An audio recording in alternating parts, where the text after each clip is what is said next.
Out of compassion, the great sage thought it wise that this would enable men to achieve the ultimate goal of life. Thus he compiled a great historical narration called the Mahabharata for women, laborers, and friends of the twice-born. The friends of the twice-born families are those who are born in the families of Brahmanas, Kshatriyas, and Vaishyas, or the spiritually cultured families, but who themselves are not equal to their forefathers. Such descendants are not recognized as such for want of purificatory achievements. The purificatory activities begin even before the birth of a child, and the seed-giving reformatory process is called Garbhadhan Sanskar. One who has not undergone such Garbhadhan Sanskar or spiritual family planning is not accepted as being of an actual twice-born family. The Garbhadhan Sanskar is followed by other purificatory processes, out of which the sacred thread ceremony is one. This is performed at the time of spiritual initiation. After this particular samskar, one is rightly called twice-born. One birth is calculated during the seed-giving samskar, and the second birth is calculated at the time of spiritual initiation. One who has been able to undergo such important samskars can be called a bona fide twice-born. If the father and mother do not undertake the process of spiritual family planning and simply beget children out of passion only, their children are called Dvijabandhus. These Dvijabandhus are certainly not as intelligent as the children of the regular twice-born families. The Dvijabandhus are classified with the Shudras and women class, who are by nature less intelligent. The Shudras and the women class do not have to undergo any samskar, save and except the ceremony of marriage. The less intelligent classes of men, namely women, Shudras, and unqualified sons of the higher castes, are devoid of necessary qualifications to understand the purpose of the transcendental Vedas. For them, the Mahabharata was prepared. The purpose of the Mahabharata is to administer the purpose of the Vedas. Therefore, within this Mahabharata, the summary Veda of Bhagavad Gita is placed. The less intelligent are more interested in stories than in philosophy, and therefore the philosophy of the Vedas is in the form of the Bhagavad Gita is spoken by Lord Sri Krishna. Vyasadeva and Lord Krishna are both on the transcendental plane. Therefore, they collaborated in doing good to fallen souls of this age. The Bhagavad Gita is the essence of all knowledge. It is the first book of spiritual values, as the Upanishads are. The Vedanta philosophy is the subject matter for study by spiritual graduates. Only the postgraduate spiritual student can enter into the spiritual or devotional service of the Lord. It is a great science, and the great professor is the Lord himself in the form of Lord Sri Chaitanya Mahaprabhu. And persons who are empowered by him can initiate others in the transcendental loving service of the Lord. Nama Om Vishnu Padaya Krishna Prasthaya Bhutale Shrimate Bhakti Vedanta Swami Niti Namine Namaste Saraswate Deve Gauravani Pracharine Nirvishesha Shunyadi Pashyate Deshatarine Jai Shri Krishna Chaitanya Prabhu Nityananda Shri Advaita Gadadhara Srivasini Gaura Bhaktinda Hare Krishna Krishna Krishna Hare Hare Hare Rama Rama Rama Hare Stri Shuddha Dvijabandhunam Trai Na Shuti Gochara Karma Shreyasi Mudhanam Shreya Evam Bhavediha Iti Bharatam Akhyanam Kripaya Munina Kritam. Out of compassion, the great sage thought it wise that this would enable men to achieve the ultimate goal of life. Thus he compiled the great historical narration called the Mahabharata for women, laborers, and friends of the twice-born.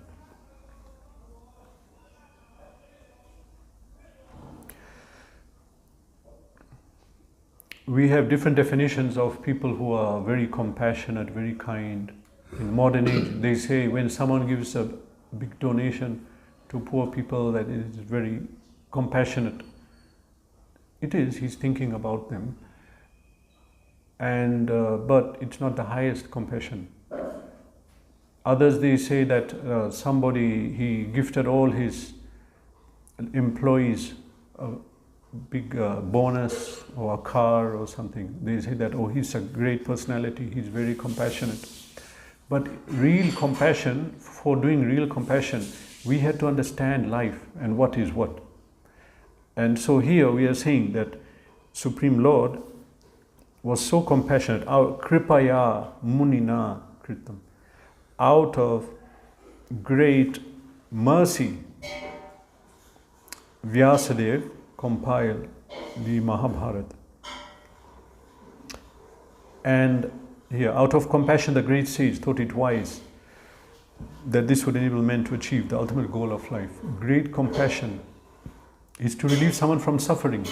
But how can a material action relieve suffering? It can relieve temporarily, but the greatest suffering is not relieved. Birth, death, disease, old age. Who will relieve that suffering?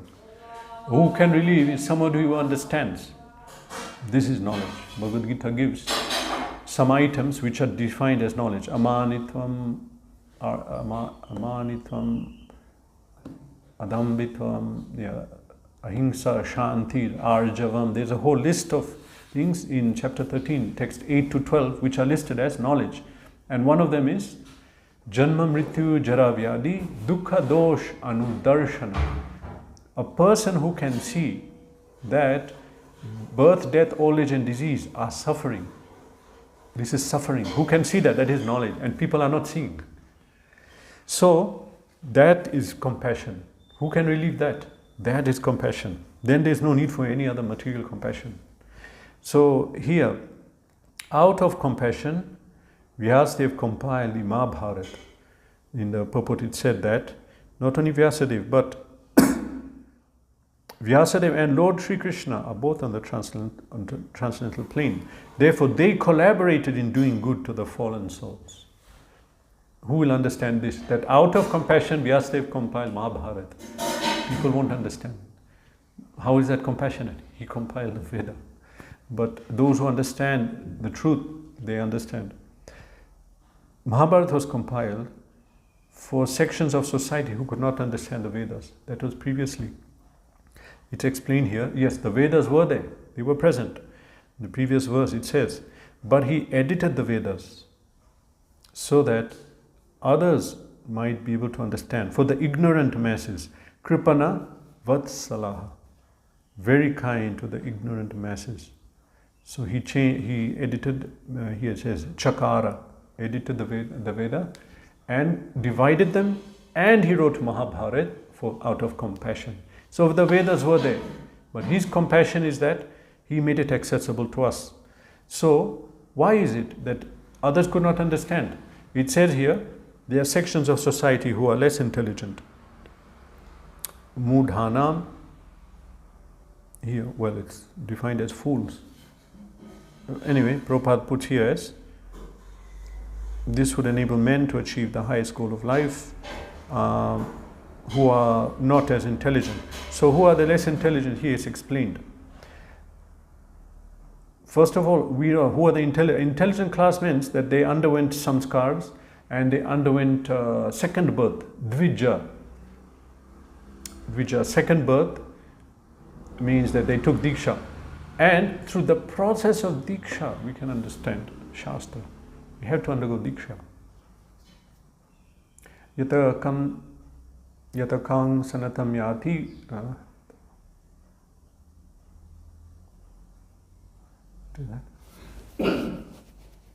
First one. No, the first line. Yatakam sanatam yati. Yatakanchanam yati. Yatakanchanam. Anyway, in the same way that bell metal and mercury combined can form gold, we don't know that, but in the Vedic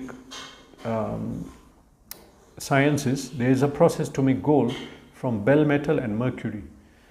So, in the same way that you can make gold, in the same way, tatha diksha vidhanena dvijatam jayati nirnam. Through the process of diksha, a person can become a dvija. Dvijatvam jayate nirnam.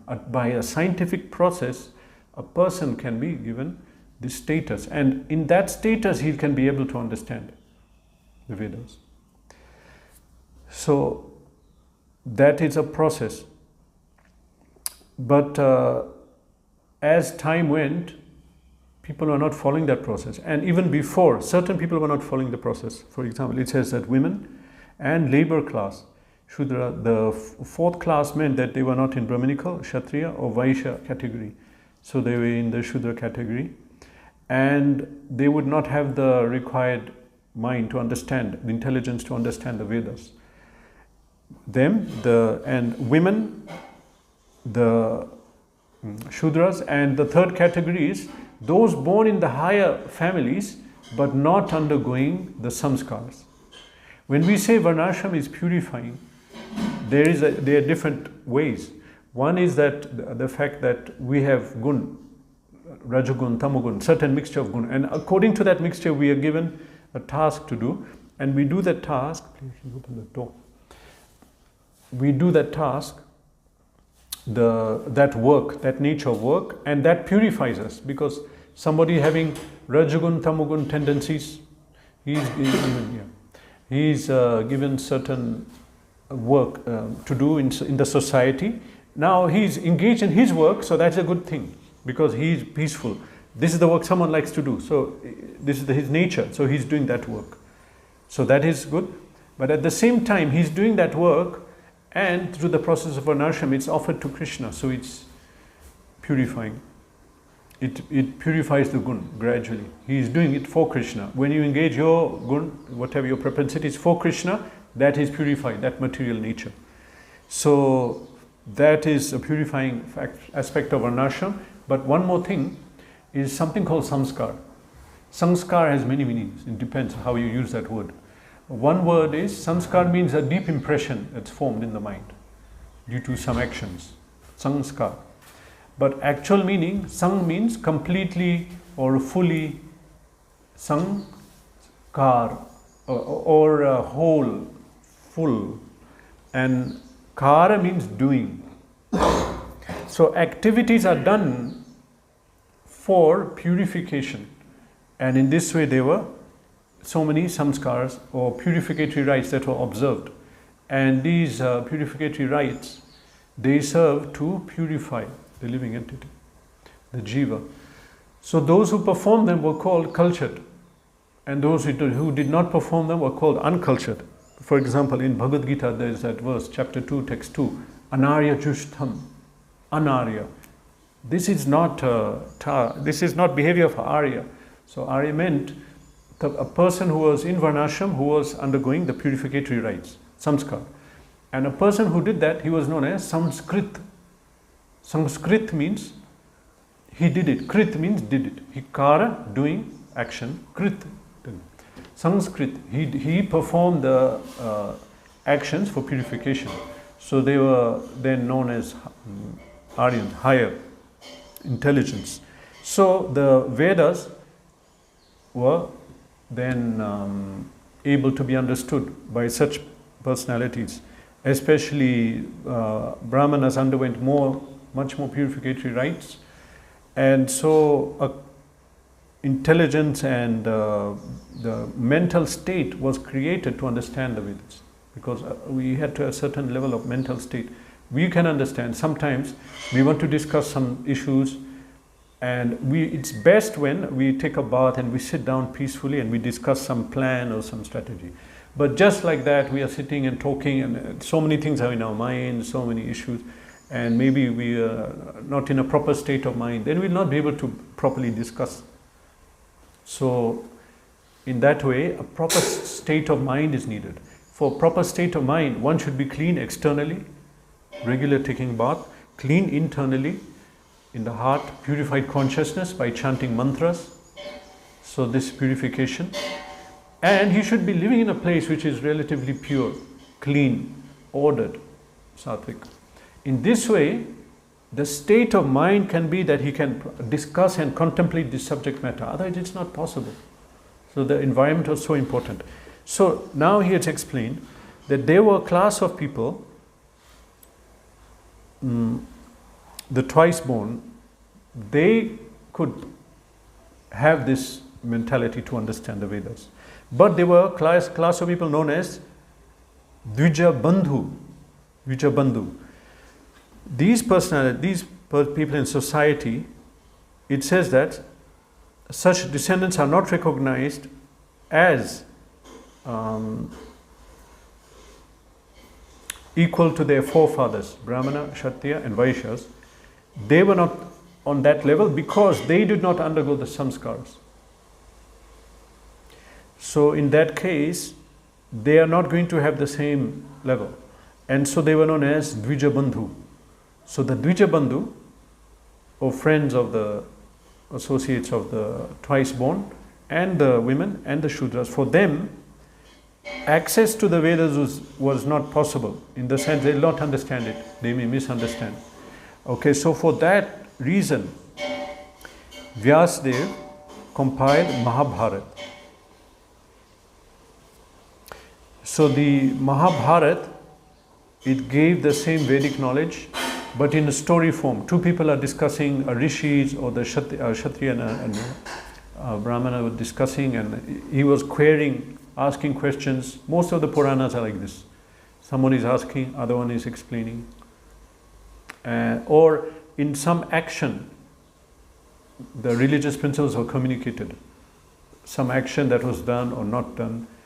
And in that way, that was another way that the Vedas communicated. So Mahabharata, it said here, the purpose of the Mahabharata is to administer the purpose of the Vedas. Therefore, within Mahabharata, summary of the Veda, Bhagavad Gita is placed. Bhaktivinoda Thakur explained the two jewels of Mahabharata, Bhagavad Gita and Vishnu Sahasranam. Why was Mahabharata spoken? Here, Prabhupada explains. The less intelligent are more interested in stories than in philosophy. They want to hear the Leela, the story, but they don't want to hear the philosophy. What is the background? They don't want to bother that. So, okay, you want to hear a story. Come here, story about two armies. They fought, amazing fight. A lot of Mahabharata is just covering the war, describing what happened in the war. It's very interesting, very exciting.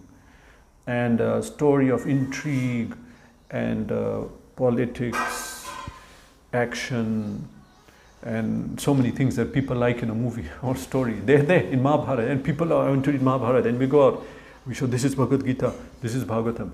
Do you have Mahabharata? They want to read Mahabharata.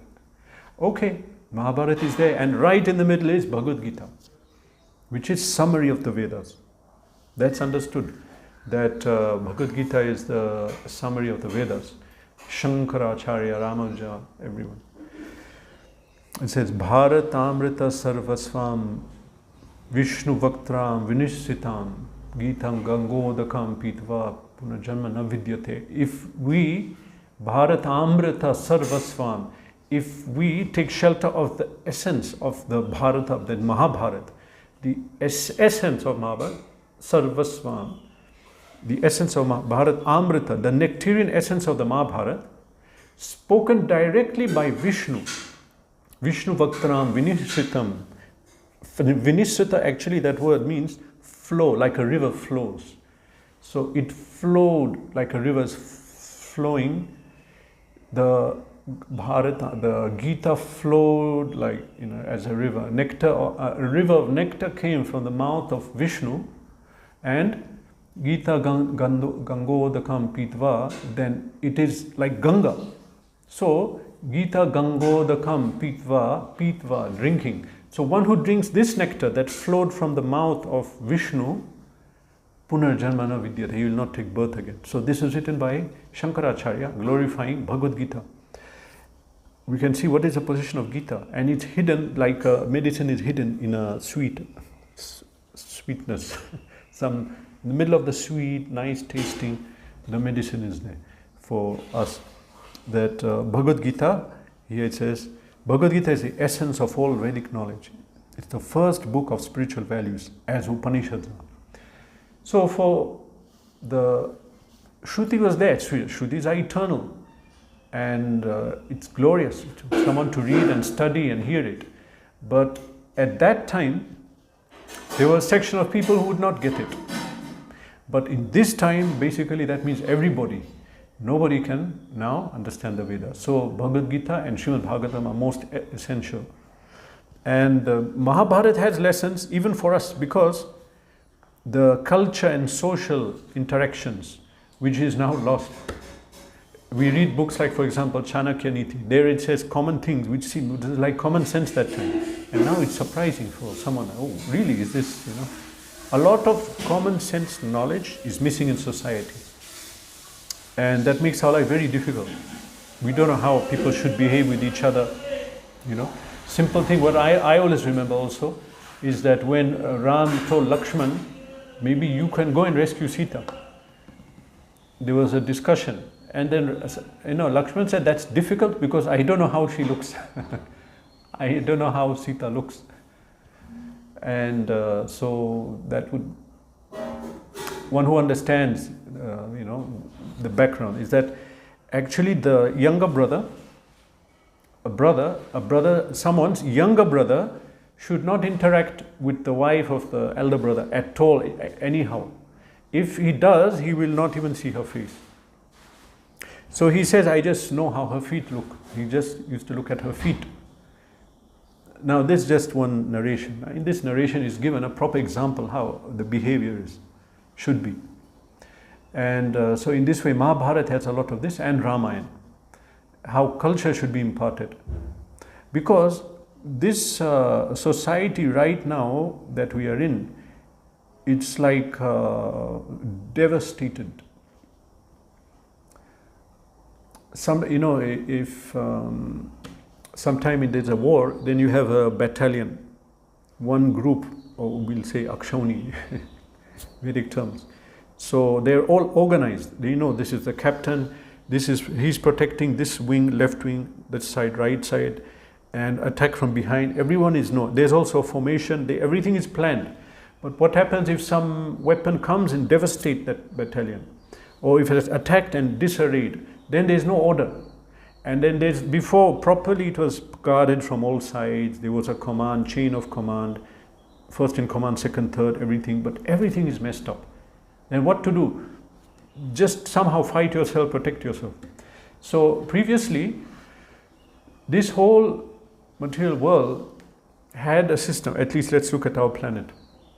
There was a proper machine in that everyone was trained from birth, given the knowledge, then he'll grow up, then he'll get that knowledge, know how to behave, know what to do, know what is the life, know who he is, and fulfill the goal of life and get liberation. But in Kali Yuga, it's like that. Everything is disarrayed. People are so disturbed. All the checks, balances have been removed. The culture is not in play. Everyone is doing whatever they want, basically. And extreme case is what we see here in this city. Because in this city, for example, people come here after leaving their home state, different states. So they come here to work. No one is watching. There is no family, no friends. Everyone is on their own, roaming around, and they will do anything. And they'll follow anything, whatever they want. And this is like a slaughterhouse civilization. Because even that is important. People around are seeing. And if you forget, they will say, what are you doing? Nonsense, don't do that. Now no one cares. So that is not there. Now in this state of mind, how are we going to do the same purpose that was done before? Even people are not following samskars. So in this state, now whatever Vyasadeva wrote for that lowest class, this is for us.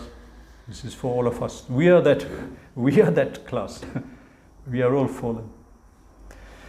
And this is compassion. What if Vyasadeva had not written this, Mahabharata? Then everything is gone, lost. What will we be doing?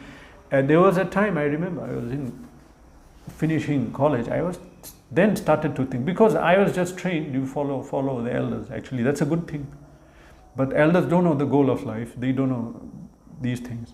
So I followed till I came to college. At college level, I started to think, now what is the whole point? I came here, they told me, study, finish your nursery. Why? Then you have to go to primary school. Okay. Then, study hard. Why? Then you have to go to higher secondary school. I don't know what these things are called here. You know, class 6, class 10, 12. Okay, then I think, what is the point? What is the point of this O level, class 10? Or you had to study and then you had to enter that A level, what you call 11, 12. You had to do that. Okay, that's the mission. Yeah, that is the mission. Okay, then I did that. Now you had to get a good college. You have to get a good degree. Yes, that is the mission. Okay, the mission is let's get a good degree. All right, I got a degree. What do I do now? Now get a job, and then that's it. So then I started to think, wow, my whole life, and they're pushing me for something, and what is that? Now I've come to that point. What is it? This is it. This is all. I thought, this is it. This cannot be. Why we took birth, why this world is created, I'm seeing. Now you're telling me the whole point is just to work, eat, sleep, pass school, go to, and then have children. Then children get married, and this is the goal of life. This is it? No, there must be something more. No, that's it. Oh, something is wrong here. Or something is not right. So I'm so fortunate I got Bhagavad Gita. Imagine if Gita and Mahabharata were not there. Then we'll be stuck in that loop. And in the West, many people come to some realization, but there's nothing forward. They either enter into deep depression, or they withdraw, or we know case of people even committing suicide. They cannot understand what is, I'm not fitting in this material world. I cannot understand a purpose. Because what are we taught? We taught in this world, the demonic people are described in Bhagavad Gita. Asatyam apratishtam te jagat ahur anishvara. They say that this material world is asatyam. It's not really real, it's illusion. What we are seeing is not reality. Asatyam apratishtam. There is no foundation. There is nothing like some order, nothing is there. Kim anyat kama hitukam. That everything is about calm, sex, that's it. This is given in chapter 16. They say this. So one who comes to realization, no, this is not the thing. But he's not given further knowledge. It's very depressing. It's very disturbing. So now that Srila Prabhupada's books are in circulation, which are nothing but Bhagavad Gita coming in small form, different form, and actual Bhagavad Gita and Srimad Bhagavatam, which in Garud Puran it's explained that Srimad Bhagavatam is the essence of Mahabharata. Actually, one verse is there. So this is compassion. We cannot understand compassion until we went to the darkest place. Then we'll understand. As somebody who will know value of water, people who live in the desert, they will understand. Sometimes there is no, or when our tank is empty, we have to always get tankers to fill our tank. Value of water is somebody who is denied water, he'll understand. So when we are denied the knowledge, education and spirituality, peace, then when we get it, we'll understand what is this value. So greatest compassion is Vyasa. He's glorified in all the sampradayas. In one conversation, somebody was arguing some philosophy with Prabhupada, and Prabhupada said, this is Shastra. The person said, how can I know this Shastra is right? And I remember reading, Prabhupada said, now you're questioning Vyasa, please leave the room. I told him, please leave the room. You're questioning Vyasadeva. So, compassion of Vyasa we'll not realize, maybe until we're in a such state of this, hellish material life, without culture, without knowledge, without any order in society, without any peace. And then if you get this knowledge, we'll understand what it is.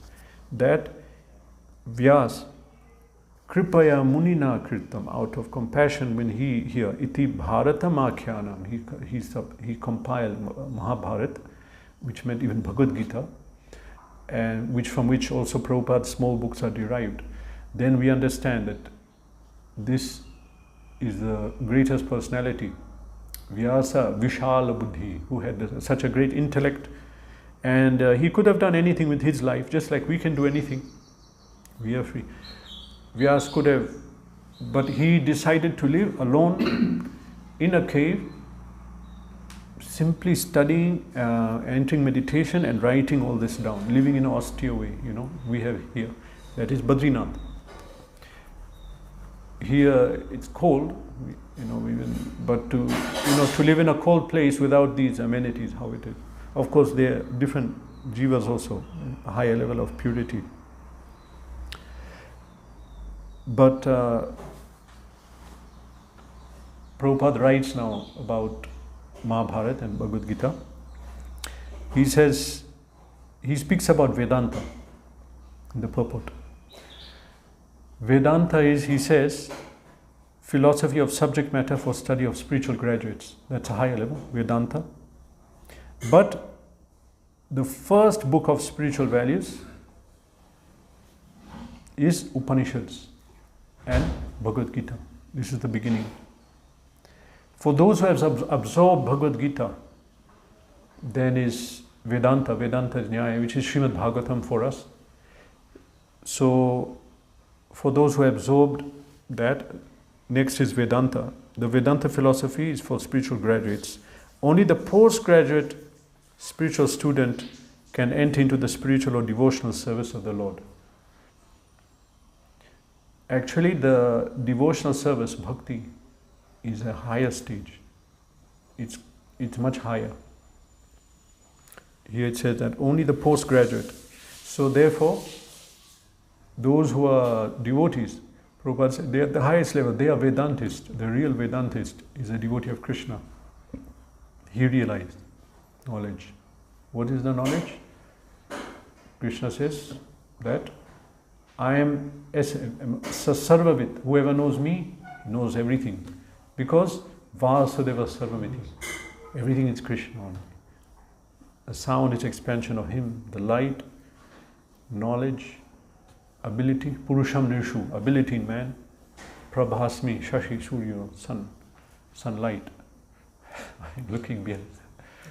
Yeah. So everything is Krishna. So you understood Krishna, Sasarvavit, you know everything. So one who is worshipping Krishna is the highest Vedantist. Only postgraduate spiritual student. It's a great science. Spiritual knowledge, devotional service is a great science to learn. Step by step we start with, at least we in ISKCON, even before Bhagavad Gita, because Gita was meant that a lot of questions Arjuna asked, it shows that he assumed, he understood. So Krishna will speak about the Triguna in chapter, as early as chapter 7 I think he spoke about the guna, but that time he didn't explain what it is.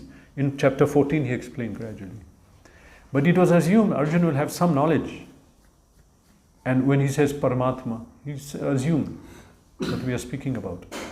Brahma Sutranam, he said, Krishnam Bahuda Gitam Chando Vividepatak. Brahma Sutta Padaisheva Hetumadbir Vinishchitai. In chapter 13, he's going to explain about Sheta and Shetagya. So he said that this is already described with reason and logic in the Brahma Sutra. So again he's assuming Arjuna knows what's Brahma Sutra. But now we are distributing here and out of India. People are reading Brahma Sutra. What is it? No know all these things. So we have Srila Prabhupada compiled these small books to give us entrance even into the Gita and to give that background. Even these small books are sometimes difficult for people. Anyway, you have to come to some level for coming to God. There should be some level. And so the devotees, they meet people and gradually, through their association, they bring people to the stage to understand. But Prabhupada writes here about the greatest professor. Who is it? Who remembers purport? Professor. It's a great science, and the great professor is the Lord Himself, in the form of Lord Sri Chaitanya Mahaprabhu. The greatest professor, who can bring us to knowledge of Veda and to bhakti, therefore, devotional service. He is great, but it says here, persons who are empowered by Him can initiate others into transcendental loving service of the Lord. So, I suppose this leaves out Ritviks. They are not empowered because they cannot. But anyone who has Prabhupada, because Jnaninas Tattvadarshina, they have seen the knowledge, then they can initiate you. They have the knowledge. Initiate means beginning, in the sense that I'm chanting, reading, doing everything, but now that will begin to manifest knowledge. Gyan will start to come now, after Diksha. Diksha is important to initiate. And here, Chaitanya Mahaprabhu actually is the root. He'll always be the root. and Acharya will always be there, Srila Prabhupada. But at the same time, representatives of his will be empowered by him. Then they can also carry out this task of purification and bringing people to the stage of knowledge. Hare Krishna. There is sloka in this last context, like Hamara kya Guru Tarai Desh, something from Chaitanya. Yes. Oh, that is Bharat? No. Tarai Desh, Bharat Bhumi. Yeah. Haile Manushya Janmaya. No, that's not. No, but there's another one. That other one. Han Tare Desh. How did it say? Hamara kya Guru Hai Tarai Desh. I remember that one. We followers of Mahaprabhu, we don't know this verse. Okay, what is it? Check. Jare dekho, tare kaho, Krishna Pradesh. Amare ga tare desh. Tare desh, jare dekho, tare kaho, Krishna Pradesh. Jare dekho, tare kaho, Krishna Pradesh. Except Krishna's Upadesh, nothing should be discussed. Like Yes. As a preacher of Mahaprabhu. Yeah, ekam shastram devaki putram gitam. Eko deva devaki putra eva. Eko mantras tasya namani yani. Karma eko tasya devasya seva. One thing only. And who said this? Shankaracharya. He said. Adi Shankara. Only one deity, Krishna. Only one mantra, his mantra, Hare Krishna. Only one shastra, his Gita, his song. Only one activity, his service. That's it. Simple, I follow. Guru, you had posted one shloka about Bhagavad Gita, Yeah. Jagat something like that. Vasudeva Sarva. Some shloka you quoted, like Asatyam Jagat. Oh, that, chapter 16. Can you tell me that shloka? Because Prabhupada says like this world is not Asatyam, it is real. No, yeah, but the demons, this is what they say. That's what I was saying. Okay. So that is in chapter 16. Asatyam Krishna Jagadahuman. The first one is, anyway, let's find it. Chapter 16. They say this world is unreal. Oh, I came to Bhagavatam here. Huh? Shlok is, it's in chapter 16 at the end somewhere. Attaining.